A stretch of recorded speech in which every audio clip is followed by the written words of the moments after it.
Was Yoshitsune actually Genghis Khan? Part 1, A Hero Lost, a Conqueror Found. What if the tragic samurai general Minamoto no Yoshitsune did not perish in 1189, but instead vanished into the shadows of history? Only to re-emerge as Genghis Khan, the man who forged the largest empire the world has ever seen? This idea may sound impossible. Historians dismiss it as pure fantasy. And yet, the more you look, the more the pieces seem to fit together: the timing, the military genius, the sudden rise of a leader from obscurity. Before we examine the theory, we must understand Yoshitsune himself. Because Yoshitsune was no ordinary warrior, he was a legend in his own lifetime, a man of unmatched brilliance and tragic destiny. Childhood in exile. Yoshitsune was born in 1159, into the powerful Minamoto clan, at a time when Japan was torn apart by the rivalry between the Minamoto and the Taira. His father, Minamoto no Yoshitomo, was executed when Yoshitsune was still an infant. His family was destroyed, his relatives hunted down. To protect the boy, his mother placed him in the care of monks at Karama Temple, hidden away in the mountains north of Kyoto. There he grew up not as a samurai, but as a lonely child in exile. It is said that Yoshitsune, while living among the monks, often slipped away into the woods at night, training his body in secret. Legends tell that he was taught swordsmanship by the mythical Tengu, mountain spirits with long noses and fearsome power.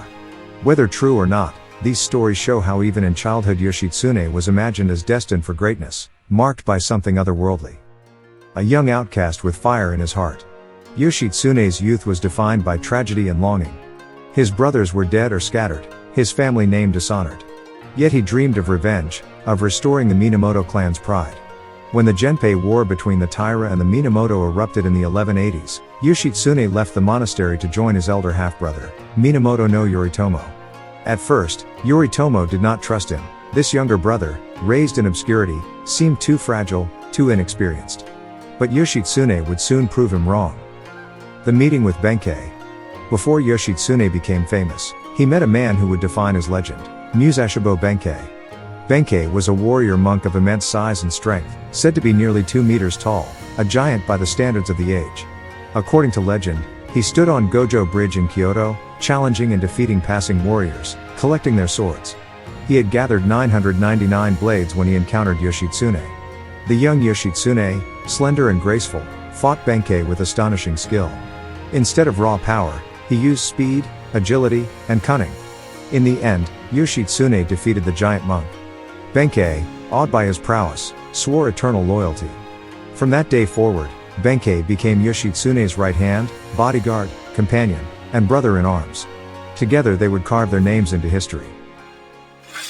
Part 2, The Rise of a Brilliant General. When Yoshitsune finally took the field, he did not fight like other samurai. While most commanders relied on brute strength, overwhelming numbers, or rigid traditions, Yoshitsune rewrote the rules of war. He thought like a poet, fought like a trickster, and moved like lightning. The Battle of Ichi no Tani, 1184. At Ichi no Tani, the Taira clan had fortified themselves in a stronghold protected by mountains on one side and the sea on the other. To most generals, it was an impregnable fortress. But Yoshitsune saw a path where none existed. He led his men down a sheer cliff, a slope so steep that horses could barely keep their footing. Charging down from above, his cavalry struck the enemy's rear in a place they thought safe.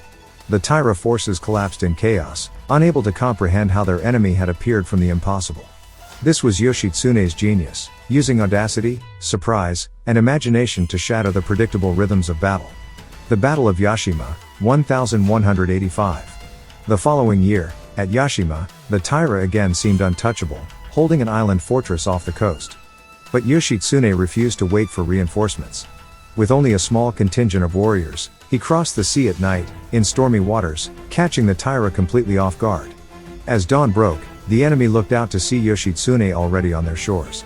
The panic was immediate. The Taira abandoned their camp and fled to their ships. One bold archer among them, famed for her beauty, challenged Yoshitsune's men to hit a fan mounted on her mast. A Minamoto archer struck it with a single arrow, an act celebrated in legend, but the true victory belonged to Yoshitsune's daring strategy. The decisive Battle of Dan no Ura. At Dan no Ura, the final showdown of the Genpei War, Yoshitsune again proved his brilliance. He ordered his men to focus on the Taira helmsmen, breaking the coordination of their ships. When the tide turned against the Taira fleet, Yoshitsune pressed the attack without mercy. The Taira dynasty fell, and with it, their child emperor drowned in the waves. It was a tragic end, but for the Minamoto, it was victory, and for Yoshitsune, it was immortality. The role of Benkei. Through all of these battles, Benkei was at Yoshitsune's side. The towering warrior fought like a force of nature, cleaving through enemies, shielding his lord, and inspiring the men around him. Legends say that in battle, Benkei stood like a wall, never retreating, never defeated. Their partnership became the stuff of myth, the graceful, brilliant commander and his unstoppable, loyal guardian. Where Yoshitsune brought the mind of a strategist, Benkei brought the heart of an unbreakable warrior.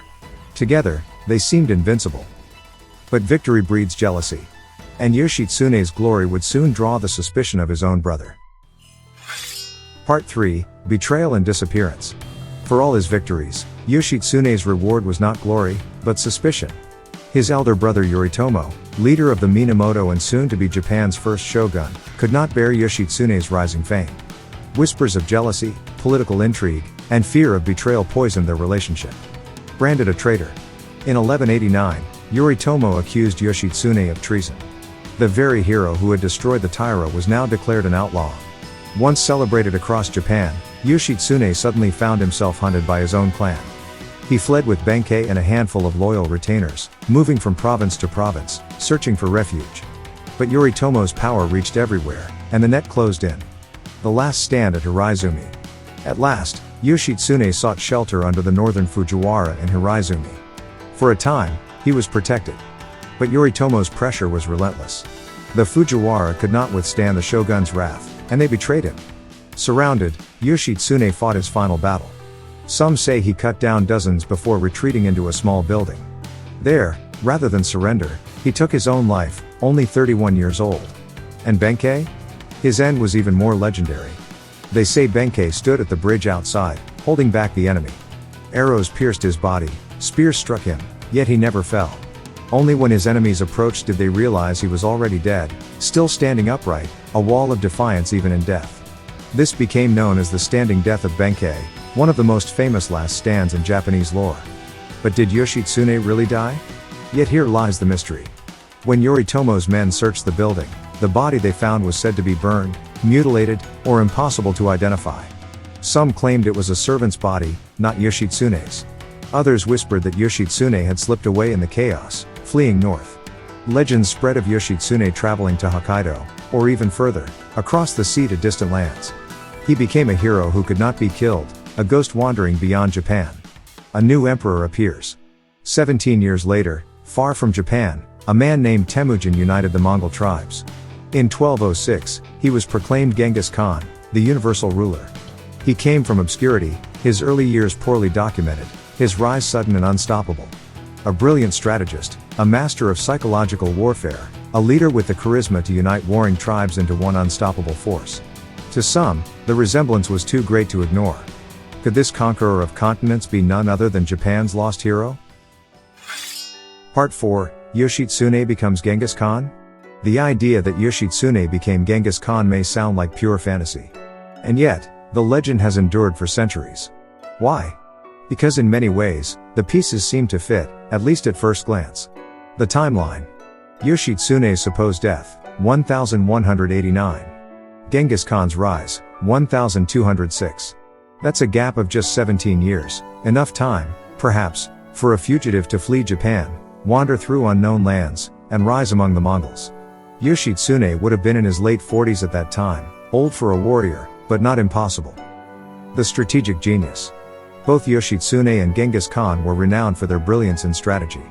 Yoshitsune, the cliff descent at Ichi no Tani, the lightning raid on Yashima, the precision at Dan no Ura. Genghis Khan, feigned retreats to lure enemies into ambush, coordinated cavalry strikes across vast distances, psychological warfare that broke empires before battles even began. Both men saw the battlefield not as chaos, but as a canvas for imagination. Both used speed, deception, and creativity to overwhelm stronger foes. To storytellers, this parallel was irresistible. The genius who vanished in Japan, and the genius who emerged in Mongolia. The motive, why attack Japan? But if Yoshitsune truly became Genghis Khan, why would he turn his armies against his homeland? One answer lies in betrayal.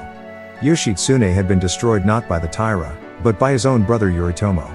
Exiled, hunted, forced to flee, Yoshitsune may have carried a deep hatred for the land that rejected him. From this perspective, the Mongol invasions of Japan in 1274 and 1281 were not just imperial conquest. They were the return of Yoshitsune's will, an act of vengeance carried out by his descendants. A samurai cast out of Japan, reborn as the Emperor of the Steppes, returning with a storm at his back. Legends of escape. Folklore in northern Japan tells of Yoshitsune fleeing to Hokkaido, living among the Emishi or Ainu, and then sailing across the sea. Other tales speak of him wandering in distant lands, teaching foreign warriors the art of battle. By the Edo period, these rumors merged with stories of Genghis Khan. The puzzle pieces seemed to lock together, a hero who disappeared, and a conqueror who appeared. The historian's verdict. And yet, historians dismiss the theory. The Mongols recorded Genghis Khan's genealogy in detail, his father, his tribe, his lineage. None of it points to Japan. Language, culture, and appearance do not match. The gap between Yoshitsune's death and Genghis Khan's rise is too wide, the evidence too thin. To scholars, Yoshitsune as Genghis Khan is not history, but myth. Why the legend lives on. So why does this story endure?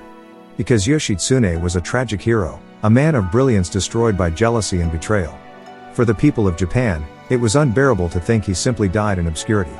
By making him Genghis Khan, storytellers gave Yoshitsune a second life, not as an outlaw, but as the ruler of the world. It transformed his tragedy into triumph, his exile into destiny. And that is why, even if false, the theory continues to fascinate. Part 5, Conclusion, Legend Beyond History. So, was Genghis Khan really Minamoto no Yoshitsune? The evidence says no. Historians reject the theory as romantic fantasy, a tale born from coincidence and wishful imagination. The genealogies do not align, the cultures do not overlap, and no credible record links a Japanese fugitive to the Mongol steppe. And yet, the legend persists. Because history is not just a record of facts. It is also a mirror of what people long to believe. For centuries, the Japanese people could not accept that their greatest hero died betrayed and broken. So they gave him another ending. In this story, Yoshitsune does not fall at Hiraizumi. He escapes, sails across the unknown seas, and rises again as the Emperor of Emperors. The brilliant strategist who humbled the Taira becomes the conqueror who humbled empires. The man betrayed by his brother returns as the master of the world. And when the Mongol fleets appeared off the shores of Japan decades later, this legend gave them new meaning.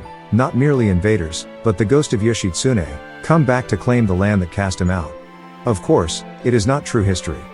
But it is powerful. It shows us how one man's story, cut short by betrayal, could grow into something larger than life. It shows us how tragedy can be reshaped into destiny. And it shows us the power of myth to transform the way we see the past. So, was Yoshitsune truly Genghis Khan? Almost certainly not. But as a legend, as a story that binds together loss, revenge, and impossible glory. It endures. Because sometimes, what we remember is not the truth itself, but the truth we wish had been.